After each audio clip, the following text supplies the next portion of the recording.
Welcome to Barbara's Bulletin, the podcast where we bring you the latest news and updates from around the world.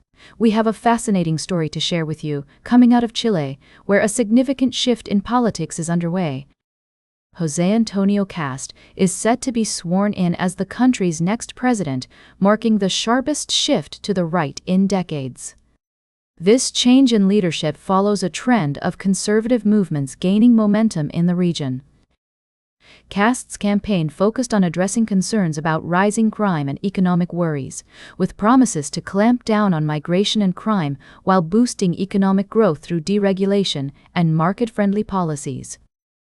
As Chile is the world's largest copper producer, Kast takes office during an economic upswing, but he will also have to navigate the challenges posed by the Iran war, which is currently rattling global markets. The transfer of power ceremony set to take place in Valparaiso will be attended by leaders from around the Americas, including Argentina's Javier Milei, Ecuador's Daniel Noboa, and Paraguay's Santiago Peña. This gathering highlights the interest and stakes involved in Chile's political transition, both domestically and internationally. As Kast prepares to take office, there are also tensions between the incoming and outgoing administrations regarding a proposed Chinese undersea cable project, which has drawn heightened pressure from the U.S. Given these factors, Kast will indeed face an increasingly challenging international geopolitical landscape, requiring sophisticated diplomacy and strategic vision. We'll be keeping a close eye on developments in Chile and their implications for the region and beyond. We'll be right back with more of today's top news on Barbara's Bulletin.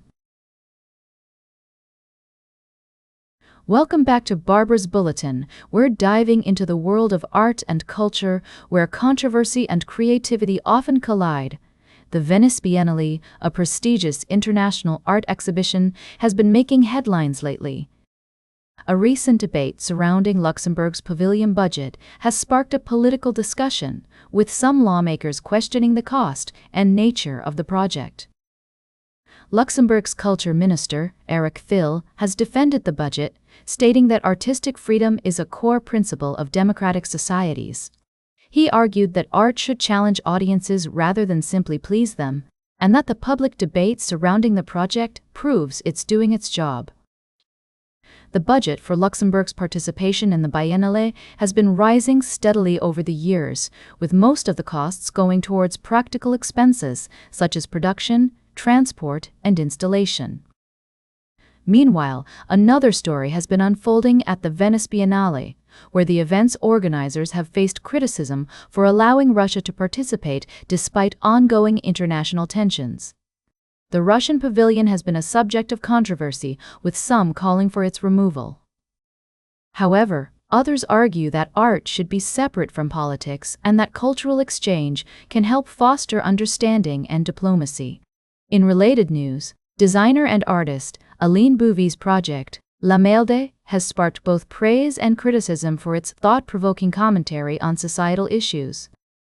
The project's feminist themes and use of unconventional materials have generated a lively discussion about the role of art in challenging social norms. As we explore these stories, it's essential to consider multiple perspectives and avoid taking sides. Art and culture have always been subjective, and what one person finds thought-provoking, another might find objectionable. By engaging with these complex issues, we can gain a deeper understanding of the world around us and the power of art to inspire, provoke, and unite us. Welcome back to Barbara's Bulletin. As we wrap up today's show, I'd like to bring to your attention a developing story that's gaining momentum in the international arena. The Middle East has been witnessing a significant escalation of tensions, with Iran retaliating against U.S.-Israeli strikes on a broad scale, targeting Gulf neighbors, Israel, and U.S. bases across the region. European countries have been actively engaged in defending their interests and supporting their allies in the region. France has taken the lead by deploying its aircraft carrier to support Cyprus and the Gulf states, accompanied by 8 frigates and 2 helicopter carriers.